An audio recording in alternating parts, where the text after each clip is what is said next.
What can I help you with today? My question is, and you probably hear this a little bit in the service industry, like painting and cleaning and all the rest of them sort of industries, but mine's got a little twist to it because I've come across our industry where we contract, and I see contractors contract to people, and they obviously contract to them under the award wages.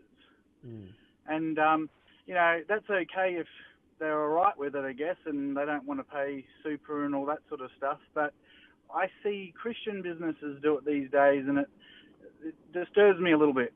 What's your thoughts on it? Well, I agree, and it disturbs me greatly. And yes, it really does lend itself to the trades kind of world. There's a lot of this going on, like commercial cleaning and so forth is rife. So, I mean, I get it, and I do see it. And, I mean, when somebody that doesn't know Christ rips people off, I kind of get it, right?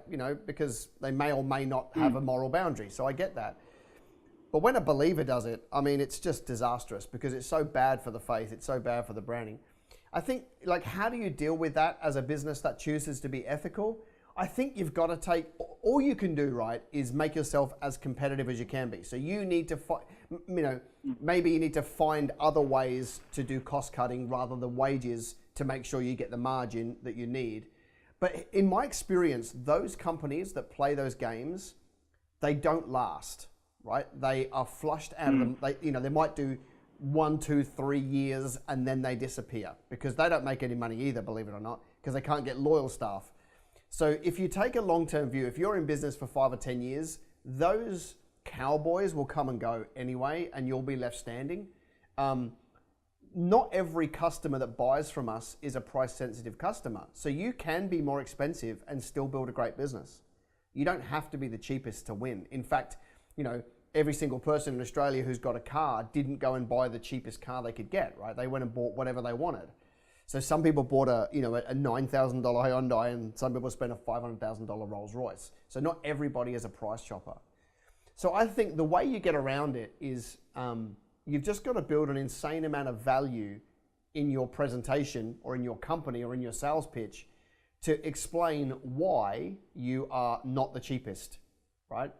And I think it's okay for you to be very clear about the other people in the industry who are doing the wrong thing. I think it's okay to be very clear about, you might call it bagging them, I don't know, but I just think it's okay to be clear. One of the things that I'm not 100% sure on is part of me just wants to ring the authorities and say, hey, this company are doing the wrong thing and make an anonymous claim. Like to me, I'm like, I want to flush the corruption out of the world. So if that means ringing somebody up like the ATO or someone and saying they're doing the wrong thing, to me, I don't think that's too bad.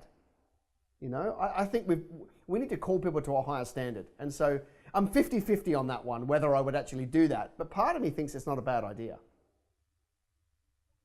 Well, that was my other question. I know of Christian companies. Do I say anything to them? Like, as a fellow business person, do I say to them, hey, you're doing the wrong thing? And either go to them, front on front, or do I say, hey, if you keep doing this, I'm going to have to tell the authorities? Well, Scripture says if you've got a beef with your brother, you go to them and you explain it, and if that doesn't work, take a third party to go to your brother and have it out, and if that doesn't work, then go to the oversight or whatever. So that's not a bad model to follow. If you know who this person is, you could probably go to them and say, hey, listen, you're not only breaking the Australian tax code, but you're actually breaking the moral law too. Scripture's very clear on robbing wages of people that work for you. And if they go, shut up, I don't care, well, then maybe dob them in. I don't know. But at least you gave them a chance to do the right thing, which I think is a pretty good idea. Oh, it was really good to hear that. No, I like to hear other people's opinion on it. And, so I do see it from time to time. And it's just unfortunate I see it in the church a lot. And it'd be good to address it. At the end of the day, we're not going to change culture if we're complicit with the same world system that we're trying to overthrow, right? So if we want to change culture, the first thing we've got to do is not comply to the current culture that creates poor people, right? So what we're talking about here is, if you have to expose the unrighteousness of underpaying staff, so be it. That's what we're here for. We're trying to change culture.